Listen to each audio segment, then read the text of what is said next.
الشيطان الرجيم بسم الله الرحمن الرحيم الحمد لله رب العالمين بارئ الخلائق أجمعين باعث الأنبياء والمرسلين ثم الصلاة والسلام على أشرف الأنبياء والمرسلين سيدنا وحبيب قلوبنا أبي القاسم المصطفى محمد اللهم صل على وعلى آل بيته الطيبين الطاهرين. ما بعد, our dear brothers and sisters, Salamun alaykum wa rahmatullah. Inshallah, this evening I'd like to begin by talking about the role of the masjid in the life of an individual and the role of the masjid in the life of the family. We see when the Prophet of Allah first migrates to Medina, amongst the first things that he does is that he builds a masjid and a number of masajid in Medina. In fact, he encourages his followers to build masjids, and he tells them that whoever builds a mosque in this world, God will build for him a house in paradise. And he tells them to build a mosque even the likeness of a nest. What does that mean? It means that in a nest, only one or two birds can fit. Even if you build a mosque where only one or two people can pray, and they used to build small mosques, whoever could afford a small mosque would build a small mosque. Even if one or two people can pray in that mosque, Allah subhanahu wa ta'ala will reward you for it. The word masjid itself comes from the word sujood. Sujood meaning to prostrate. And the masjid is the place of prostration. And therefore, from the early days of Islam, you find that the masjid is primarily a place of worship and a place of prayer. And the early scholars were adamant that this is the primary role of the masjid, and it is something that should not be forgotten. And therefore they would say that if a person comes to the masjid and enters the mosque with an intention other than the intention of prayer, he comes in to talk to somebody, he comes in to take something from the mosque, he comes in there to relax and to rest for a few moments, then he should also recite a 2 rak'ah prayer which is recommended for him, known as Salat Tahiyyatul Masjid. Why? To remind himself that the mosque is primarily a place of worship. They even have discussions in the books of fiqh whether you can recite poetry inside a masjid or you can't recite poetry inside a masjid. Why? Because the mosque is a place of prayer. They even used to say that if you find something in the masjid, don't announce it inside the masjid, announce it outside the masjid. Why? Because you don't want to be disturbing those who are praying in the masjid. Or if you've lost something, don't make the announcement inside the masjid, go outside and announce that I have lost something. So they were very adamant that the Muslims should not forget that the mosque is primarily a place of prayer and a place of worship. But slowly you find that even during the time of the Holy Prophet, the role of the masjid changes within the society. It starts developing new roles within the society. It's not only a place where people come to get connected to Allah subhanahu wa ta'ala, it's also a place where people come and they start getting connected to each other as well. The mosque was a place where the Muslim community's financial needs were being met. During the early days of Islam, if somebody was poor, where would he come? He would come to the masjid. And after the prayer, he would stand up and he would say, Ya Rasulullah, I am poor, I have nothing to eat. Do you have something to share with me? Do your companions have something to share with me? Even a person who wanted to get married would come to the masjid, and after the salat, he would stand up and he would say, Ya Rasulullah, I would like to get married. Is there anyone over here willing to get me married, for example, to his daughter or to somebody whom he knows? The mosque was the place where people's needs were being fulfilled. In fact, during the early days of Islam, you find that there were some people who used to live and sleep inside the masjid. Later on, verses of the Quran were revealed to tell them that they should not do that inside the masjid, they should be outside the masjid. So you find that along one of the walls of the Prophet's mosque in Medina, they built a ledge over there. And above that ledge they put a shade. And there were some people who used to live over there because they did not have a house of their own. And they were known as Ahlus Suffa. And when the Prophet of Allah would go to the masjid, sometimes he would pass by over there and he would say to them, Assalamu alaikum ya Ahlus Suffa. Or sometimes he would recommend to his companions as well, if you have sadaqah to give, these were very poor people. If you have sadaqah to give to these people who are outside the masjid. The mosque was also a place where the academic and the educational needs of the Muslim community were being met. The Prophet of Allah himself would teach at the masjid. He would have gatherings and classes in the masjid. When a verse of the Quran would be revealed, he would gather people at the masjid and he would recite the verses of the Quran for them. In fact, in some of the books of history we're told, he would recite it once for the men, and then he would gather the ladies and he would recite it again for the ladies as well. In fact, the ladies came and complained to him and said, Ya Rasulullah, you spend so much time with the men, you answer their questions, you teach them, you train them, but you don't spend any time with us teaching us. And the Prophet of Allah said to their representative, pick a day of the week, and on that day of the week, the Prophet of Allah will be with you. But inside the masjid, he would hold classes where people would come to learn the Quran and to learn the meaning of the Quran as well. In fact, once the Prophet of Allah enters the masjid and he sees two groups of people. There's a group of people that is praying and they're praying to Allah subhanahu wa ta'ala. And there's a second group of people who are studying and they're discussing religious matters with each other. And the Prophet looks at both of them and he says both of them are engaged in a very noble thing. One of them is developing their relationship with Allah subhanahu wa ta'ala, and the second one is engaged in understanding who God is, understanding what their religion is, and understanding what is their responsibility with respect to Allah subhanahu wa ta'ala. They're both engaged in a noble event, in a noble venture, except the second one, the group that is studying, has a status and a priority over the first group. The Ahlus Suffa. These weren't just people who were poor. Amongst them were students of the Holy Prophet. They wanted to be near the Holy Prophet, so they decided to stay near the masjid. Amongst them were people like Salman, like Abu Dhar, like Miqdad, like Bilal, like Ammar, like Hamdala, like Abu Lubaba. The mosque was a place where the educational needs of the Muslim community was met. And not only during the time of the Holy Prophet, but even many years after the passing away of the Holy Prophet. One day Hisham ibn al-Hakam, came to Medina because he had ordered and commissioned the expansion of the Prophet's mosque in Medina. And when he enters Medina and he enters the mosque of the Holy Prophet, he finds that on top of the minbar, the fifth Imam, Imam al-Baqir alayhi afdalu salati wa salam, is teaching astronomy. Is teaching astronomy from the minbar of the Prophet in the mosque of the Prophet. And not only would he teach astronomy, he would teach chemistry, he would teach mathematics, and many of the other sciences as well. The mosque was also a place where conflicts within the Muslim community were resolved as well. I remember when I was reading the Sharh of Al-Lum'a al-Damishqiyya. Lum'a is a very important text of fiqh. It was written, the text itself was written by Ash-Shahid al-Awwal. The commentary of it was written by Ash-Shahid al-Thani. Both of them were martyrs. Both of them came from southern Lebanon, from Jabal Amil. Okay. Now, in this commentary, for those of you who've been to the masjid in Kufa, you know that there is a place over there known as Dakkatul Qada, the podium of justice.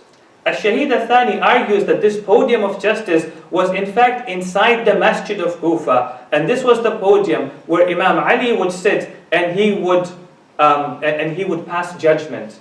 He would hold cases over there, and there he would be the judge and he would resolve these cases. The mosque was a place where conflicts were resolved as well. You find the mosque was a place where new ideas came forth from. It was a place where people would come together. They would rally behind a particular cause. The role of the mosque started to change even during the time of the Holy Prophet. And you come to this realization that the Prophet of Allah was not only trying to build a mosque, he was actually trying to build a community. His goal was not to build a mosque. His goal was to build a community. And the mosque was his platform. The mosque was his means for him to build a community. What was sacred for him was the community. Building a mosque, building a center is very easy. It's not difficult. A center is brick and mortar which is connected to each other. Almost anybody can do that. Building a community is difficult. A community is not brick and mortar. A community is lives of people which are connected to each other. A community is where brothers and sisters live in harmony with each other. Allah subhanahu wa ta'ala tells the Prophet in the Quran that لَوْ أَنفَقْتَ مَا فِي الْأَرْضِ جَمِيعًا مَا أَلَّفْتَ بَيْنَ قُلُوبِهِمْ. God has put this love that you find amongst the believers. If you were to spend whatever is on the face of this earth, you would not be able to create this love, this brotherhood, this community that you find amongst the believers. The sense of community is very important. Community is a sense of belonging. A sense of belonging that members of the community have towards each other. And community is what we must create. Community is what ensures that our faith lives on. Community is what ensures that our values get passed from generation to generation. Sometimes when you go to a big city, you see that the values of traditional life are not found in a big city. Why? Because the sense of community in a city is very much diminished. Community is what gives a sense of identity. Identity does not exist within a vacuum. Identity only exists within a community. Now there's one realization that we all have when we live in the West. And that realization is that we are a minority. We are a minority that lives within a majority. I think in America your population is around 320 million or so. Out of them, conservative figures say 6 million, liberal figures around 10 million are Muslims. Or even less than that, right? 2 to 3% are Muslims. In Canada, our population is 35 million, 1.05 are Muslim. 1.05 million are Muslim. 2 to 3% are Muslims. Now, when we live as a minority, there is 1 in 3 ways that we can engage with the rest of our society. There's only 1 in 3 ways that we can engage with the rest of our society. The first way to engage with society is to completely isolate ourselves from society. And you have that. Sometimes people live in a society, but they're only connected to their own community, and they're completely isolated to the rest of the society. They're not part of their society. And we have, even in America, Muslims who live in certain areas where they don't have to meet the American public. They just meet members of their own community. They're completely isolated from the rest of the society. Islam does not want us to be isolated from society. We are very much a part of the social fabric of the societies in which we live. The Prophet of Allah never isolated himself from the society in which he lived. Even before the advent of Islam, the Prophet of Allah signed a treaty known as Hilf al-Fudul. And after the advent of Islam, he would look back at this treaty and say, during my young days, I signed a treaty. If that opportunity came today, I would like to be a part of that opportunity as well. What was Hilf al-Fudul? Hilf al-Fudul was a treaty that was signed between the heads of Quraysh. Some of them monotheist, some of them not monotheist. What was that treaty? The treaty was not only are we going to live with each other, but we're going to collaborate with each other. If any person comes to Mecca and he is oppressed and there is no one to help him because his tribe or his clan is not in the vicinity of Mecca, then we, the leaders of Quraysh, will come to his help and we will help him in that moment of oppression. The Prophet was so proud that he was part of his society. Even our imams. Because one thing you've got to remember is this is not the first time that we're living as minorities. Especially the Shia community. The Shia community for long periods of history has lived as a minority. And the Imams were very much aware that we're living as a minority. But how did the Imams engage with the rest of society? In one of their hadith, the sixth Imam says, "Sallu fi ashairihim." When you say your prayers, go and say prayers in their masajid as well. Meaning who? Meaning the masajid of the Ahl Sunnah. Go and visit those who are sick amongst them. Go and be a part of their burial ceremonies. You are supposed to be a part of your society. The second way that we can engage with our society is to assimilate into our society. We give up our identity, we give up our distinct values, we give up our distinct beliefs, we give up our distinct traditions, and we accept the mainstream values, the mainstream traditions, and the mainstream identity. We don't want to be assimilated. We value what we have. But the first wave, or the second wave of Muslims that came to America, they were assimilated. I'm not sure if you know much about the history of Muslims in America, but the early Muslims came around the 1800s. And many of them came from Western Africa as slaves. And by the time there were around 500,000 slaves, and about 15 to 30% of them were Muslims because they came from West Africa. So around 75,000 to 150,000 of them were Muslims. In fact, historical records show us that these slaves were Muslims. They recited the Quran, they said their prayers, they offered Jama'ah prayers, they offered Jum'ah prayers, they fought with their masters for the right to offer Jum'ah prayers, they wrote tafsir of the Quran, they wrote tafsir of the Quran in the Arabic language. That's how strong their identity was. By the turn of the 19th century, there is absolutely no trace of them in the history of America. Why? Because subsequent generations became completely assimilated into mainstream American society, or whatever was mainstream society at that time. So, we can either isolate ourselves, and Islam tells us we're not supposed to isolate ourselves. We can either assimilate ourselves, and we don't want to assimilate ourselves. Then the third way that we can engage with our society is to integrate within our society. Integration means that we hold on to our identity, but we're very much a part of the societies in which we live. And we want to integrate. Sallu ala Muhammad wa ali Muhammad.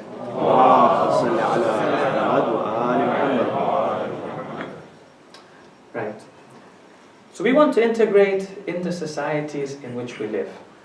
And to integrate, the first condition for it is that we first need to maintain our identity.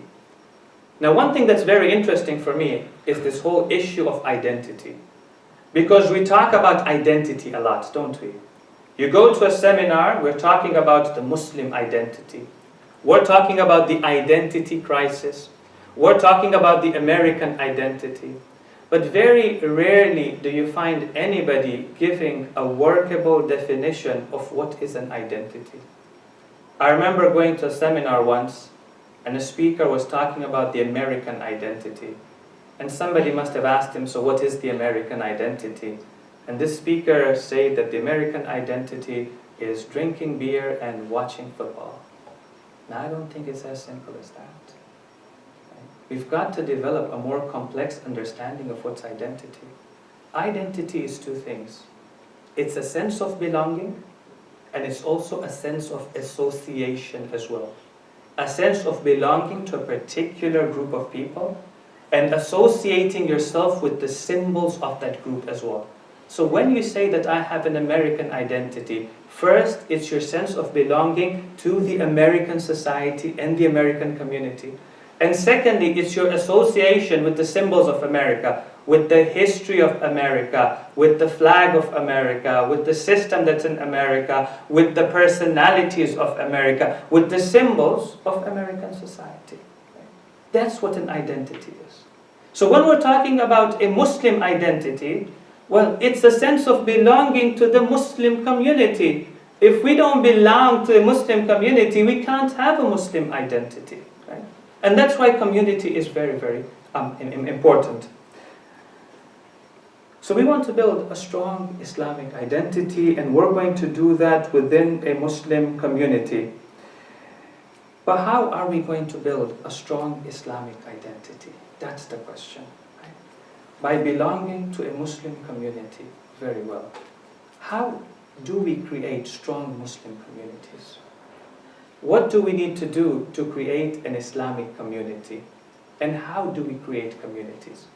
There are 4 points that I wish to share with you this evening before we end our session. 2 of them are points that pertain to institutions, and 2 of them are points that pertain to individuals. The first point. The first point is that instead of building mosques only, we need to build community centers. When we first moved to this part of the world, our first goal was to build a center, a hall where we can congregate. And then we said, let's also build a mosque that's attached to it. And what else after that? Then we say, let's build a ghusl khana, because that's one thing that we need. And you'll be surprised how important having a ghusl khana is for many Muslim communities. But that doesn't help us to build a community, right? If we want to build a community, we've got to build facilities where people can come and meet with each other and get connected to each other. We need to start building classrooms where you can hold classes. We need to start building gyms and places where people can come, and children and youth can come and play with each other, and they can get to know with each other. Later on in time, we need to build stages and theaters, and we need to attach these facilities to the mosque so that we can hold programs where people can come and meet with each other. 1. 2. Our programs and the nature of our programs also need to change as well. For many Muslim communities, the sum total of their programs in a week is a Thursday night program, a Friday Jum'ah program, and maybe a Wilada, or maybe a Wafat, and maybe, some other program as well. Now think about, what do we do in these programs? In these programs, we come in traditional societies, and we sit, and we face one direction, the way you're doing right now, and we listen either to a lecture, or we listen to a dua, or we recite a prayer. And maybe towards the end we'll have some tea, and we'll socialize with each other, and that's pretty much about it. That doesn't help us to build communities. The nature of our programs need to change. We need to have more programs where we do community building. We need to have more programs where people can come together, meet with each other, talk to each other, share ideas with each other, and collaborate with each other as well. We need to have projects that come within the mosque where people come together and they work on these projects together, and through working together they get to know each other and they get to create bonds of brotherhood and sisterhood with each other. In our community, for example, I notice whenever you've got a project, like the Who is Hussein campaign, some of our youths got together, they brought the community together, and together they're doing blood donation, they're doing blanket donation, they're doing food donations. But you're not just seeing us doing a contribution to society. What I'm seeing is the community coming together and getting to know each other. Thirdly, we also need to visit members of our community. This maintaining our identity is very important. Let me tell you why it's important. It's important because if we don't first maintain and retain our identity, but we go and integrate ourselves into society, you can call it integration, but in reality what is happening is called assimilation. If we don't retain that identity and we integrate into society, you can call it integration, I call it, and I assure you it is, assimilation. Right? Now, how do we create this community? We need to go and visit each other. And not just meet each other in the masajid, but meet each other outside the masajid as well.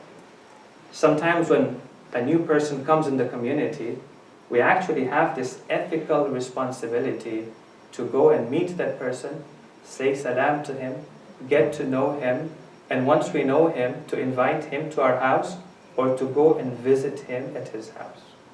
And this is the advice of our imams. Now imagine during that time when our imams lived not only as minorities, but minorities which were being suppressed. Today, alhamdulillah, we live in this part of the world We are free to go and meet with each other. We're free to go and spread our faith. We're free to talk about our faith. They lived at a time where they were not even free to talk about their faith. So how did they maintain their sense of community? Look at what the Imam says to them. He says, وَاتَّقُوا اللَّهَ وَكُونُوا إِخْوَةً بَرَرَةً. Fear Allah and be good brothers and sisters towards each other. مُتَحَابِّينَ فِي اللَّهِ مُتَوَاصِلِينَ مُتَرَاحِمِينَ. Loving each other in the way of Allah, being connected to each other in the way of Allah subhanahu wa ta'ala, and showing affection to each other. Then the Imam says, تَزَاوَرُوا. Go and visit each other in your houses. وَتَلَاقَوْا. And meet with each other in different places. وَتَذَاكَرُوا أَمْرَنَا وَأَحْيُوهُ. Remind each other of our values, remind each other of our beliefs, and also raise awareness about our values and our beliefs as well. Sometimes I find that as a Muslim community, we have failed the revert community. And this happens over and over and over again. Just imagine the first time a revert comes to our mosque. Everybody's excited. They say salam to him. They congratulate him. Thank you for joining the masjid. Thank you for joining the religion. And then after a week passes, and 2 weeks pass, and the honeymoon period is over, right? After that, nobody talks to him. Nobody calls him up and says, wait a minute, if this brother in faith has joined our center, that means that he has broken other relationships. Sometimes they have to break relationships. They don't want to, but their family disowns them. Sometimes their friends no longer want to hang out with them, or they don't want to hang out with their friends. So they anticipate that the Muslim community will give us a sense of belonging. Yet nobody picks up the phone to call them up and say, how are you doing? It's the month of Ramadan. Are you having iftar by yourself? Or why don't you join us for iftar? We have a family gathering at the end of this month. Since you are by yourself, why don't you come and join us? You want to go to the masjid. You don't have a car. Can I assist you in taking you to the masjid? But this is how we build community, right? By being in each other's lives. And the last point, and the most important point that I wish to share for this evening, is we belong to a community when we invest in that community. We belong to a community when we give to that community. The community does not run by itself, right? The community runs because of dedicated volunteers. The community runs because of consistent volunteers. And the community needs these volunteers. When the Imam comes, perhaps he may not ask me what I did for him, but I am certain that he is going to ask me, what did I do for his community? I can assure you of that. How can I assure you of that? Because of the ahadith that we have. For example, let us ponder over a line from the Ziyar of Ashura. In the Ziyar of Ashura, we express our love, our dedication, our commitment to the Imam. Have you ever pondered how we express our love and dedication to him? Ya Mawlaya, inni silmun liman salamakum, wa waliyyun liman. Isn't it strange? You don't say to the Imam, I am at peace with you. You don't say to the Imam that I am your friend. What do you say? That is the test of your faith. That is the test of your love for the Ahlul Bayt. It's not your love for the Ahlul Bayt, but your love for the followers and the community of the Ahlul Bayt. I am at peace with those who are at peace with you. I am befriending those, that community, that people that befriend you as well. The Imam may not ask you what you've done for him, but he will certainly ask you what you have done for his community. Sallu ala Muhammad wa ali Muhammad.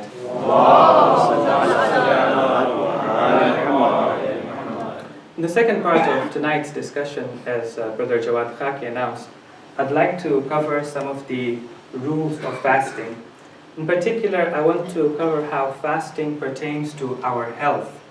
And before I do that this evening, I'd like to first clarify some pieces of terminology which will appear in the discussion. There are three pieces of terminology that I want to clarify for you. The first one being the word qada. When we say that you need to do the qada for this particular fast, what we mean is that you need to repay that fast keep that fast after the month of Ramadan. Second piece of terminology is fidya. Fidya is different from kafara. Fidya is the atonement that we have to do sometimes because we did not fast in the month of Ramadan. And fidya for each day is to feed. The important word is feed. Is to feed a poor person with 3/4 kilograms of food. Food like what? Like rice, like wheat, like bread. For every day of missed fast, to give one poor person 3/4 kilograms of food. The third concept is kafara. Kafara is a penalty. Kafara usually applies when somebody intentionally misses the fast in the month of Ramadan, or somebody intentionally breaks his fast in the month of Ramadan. What is the kafara? Kafara is for every day of missed fast, a person, in addition to doing the qada for that fast, they have a choice. They can either fast for 2 months, 1 month consecutively, or they can feed 60 poor people with 3/4 kilograms of food. Now today we will not be talking about kafara too much, but we will talk about the concept of fidya. And fidya is feeding one poor person 3/4 kilogram of food stuff, or of food, for every day of missed fast. Now I want to talk about 3 cases in particular. The first case is the case of a person who's not healthy, or a person who fears for his health should he fast. The second case is the case of elderly people. And the third case is the case of professionals who are required in their profession not to fast, or it's very difficult in their profession for them to fast. And I'll come to each and every case, inshallah. So firstly, to start with those who are sick. Any person who knows that if he fasts, he will become sick to an extent that is not commonly tolerable, then that person is expected to fast. So if a person knows that if I fast because of my lung condition or because of my kidney condition, I will become dehydrated, and because I will become dehydrated, I will be rushed to the hospital, or it will endanger my health to an extent that's commonly not tolerable, such a person is excused from fasting. But if a person says, well, if I fast, I'm going to get a headache is not an excuse from not fasting. Similarly, a person who's sick, if they know that by fasting their sickness will become prolonged, their sickness will become severe in intensity, or the cure and the healing time will become prolonged, then such a person is excused from fasting. So a person who has diabetes, and not everybody who has diabetes is excused from fasting. There are some people who have diabetes, but they can still fast. But there are some people who have a severe case of diabetes, and they know that if they fast in the month of Ramadan, their situation will become even worse, then they are excused from fasting. A person has a common cold in the month of Ramadan, that's not an excuse for not fasting in the month of Ramadan. Now, sometimes what happens is you're not sure that you're going to become sick, or you're not sure that it's going to affect your health, but you have a reasonable doubt that it's going to affect your health. You're afraid, genuinely speaking, that if you were to fast in the month of Ramadan, then your health will come in significant jeopardy. Are you still expected to fast or not? The scholars say that if you have a reasonable basis, a rational basis for your fear, then you are excused from fasting in Ramadan. Next question, who makes the decision? Who is responsible for making the decision? Is it the parents who are responsible? Is it the children who are responsible sometimes for elderly parents? Is it the Maulana or the Shaykh who is responsible the moment he says that you don't have to fast and you don't have to fast? Is it the doctor who's responsible? Because sometimes just before the month of Ramadan, some people take an appointment with a doctor and they request the doctor to write them a note that they are unable to fast for the month of Ramadan. One of the doctors was mentioning that a patient came to him and said, "Doctor, I need you to write me a note that I'm unable to fast in the month of Ramadan." And the doctor said, "But I think you are able to fast in the month of Ramadan if we change your, schedule a little bit." And, he lost that patient. The patient never came back to him. But, so is it the doctor who makes that decision? And the answer is, you make that decision. Not the doctor, not the Maulana, not your family. You make that decision. What does that mean? That means if the doctor tells you, no, you can't fast in the month of Ramadan, but you know yourself and you're certain of it that you are able to fast in the month of Ramadan, you are expected to fast.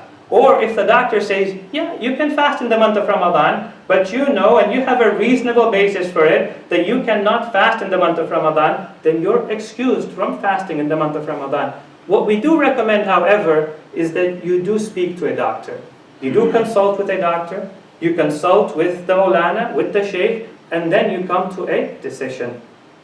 Now, what happens if a person fasts even though they know that fasting is harmful for them? Okay? The doctor told me it's harmful for me. I know it's harmful for me. But because I have a habit of fasting, and I feel very guilty not fasting, I fast, and it turns out to be harmful for me. Is the fast for that day accepted by Allah, or is it not accepted by Allah? And the answer is, by fasting on that day, you have committed a sin, one. Number two, by fasting on that day, it has not been accepted by Allah subhanahu wa ta'ala. And number three, after the month of Ramadan, if you are able to fast, you will have to fast for the fast that you fasted in the month of Ramadan. Alright? So, on one hand, we're not easily excused from fasting.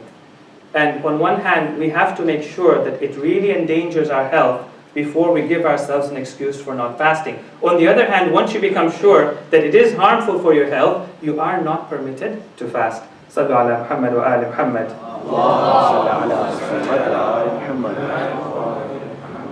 Last question about fasting as it pertains to our health. What if a person knows that as long as they have their medicine on time, a tablet on time, they can fast for the rest of the day? Can they take that tablet in the middle of the day, take the pill in the middle of the day, and fast for the rest of the day? And the answer is, well, they can take that medicine in the middle of the day, consume it, but it will break their fast, and they will have to fast after the month of Ramadan. Now, let's say a person has an excuse for not fasting in Ramadan because of sickness, and they don't fast. What is their responsibility? One of three cases. After the month of Ramadan, their only responsibility is that they need to do the qada of the fast that they missed because they were sick. Do they have to pay fidya? No, they don't have to pay fidya. And if they do the qada before the next Ramadan, they have fulfilled their responsibility. There is no fidya coming into place. Case number two. They could fast after the month of Ramadan until the next Ramadan, but they did not fast until the next Ramadan. Now, because they did not fast until the next Ramadan, they have to do the qada of the missed fast, and they also have to pay the fidya at that time. Case number three. They did not fast in the month of Ramadan. They expected that after Ramadan they would be able to fast, and it turned out until the next Ramadan they could not fast because of their medical condition. In this particular case, there is no more qada on this person, and at that time he pays the fidya, and he has fulfilled his responsibility. The second case that I wanted to talk about this evening was the case of a person who is elderly. An elderly person in the Arabic language is known as a sheikh or a sheikha. Alright? Sheikh actually in Arabic language means a very, very elderly person. We're talking about somebody, in upper 70s going into their 80s. A sheikh or a sheikha who cannot fast in the month of Ramadan because it's simply not possible for them to fast, or because it entails severe hardship for them, they are excused from fasting in the month of Ramadan. What is their responsibility? Responsibility number one, they should pay fidya for the fast that they missed in the month of Ramadan. Now, there are some cases where they are even excused from paying the fidya, but I would recommend paying the fidya nonetheless. Secondly, such a person who is very elderly, do they have to keep the qada after the month of Ramadan, let's say in the winter months when they could fast? And the answer is, they don't have to keep the qada. Alright. Case number three is a person who's working in a profession that requires him not to fast, either because they're working in a very hot day in the farm, or they're working in a bakery and it's very hot inside the bakery. Or, for example, before the month of Ramadan, a parent got in touch with me and said that my son is a pilot, an airplane pilot. And the company has said to him that, he cannot be fasting when he is in flight. And he has to break his fast, and they expect him to drink water at certain intervals. Or for example, you have a surgeon who is performing surgery for 8 to 10 hours, and they need to be able to focus, and well, because of that, they cannot fast, or the profession requires them not to be fasting. Question, are they excused from fasting in the month of Ramadan? Primary answer, they are not excused from fasting in the month of Ramadan. They have to fast unless, number one, that profession is required. You need a surgeon to be there, and there's nobody else to do the surgery. Or number two, that is their means of providing for themselves and providing for their livelihood, and they don't have any other means to provide for themselves at that time or to provide for themselves after the month of Ramadan, because if they stop working in this profession, they may not be able to find another gainful employment. In those cases, they are excused from fasting. Last question, the fidya itself. How do we pay for the fidya? Now, such a person who is then excused, let me just be very clear, they can drink as much water as is required of them, otherwise they have to fast for the rest of the day, and after the month of Ramadan they have to keep the qada for this particular fast as well. Let's be clear on that. Now, coming to the fidya, in cases where you have to pay the fidya, how do you pay the fidya?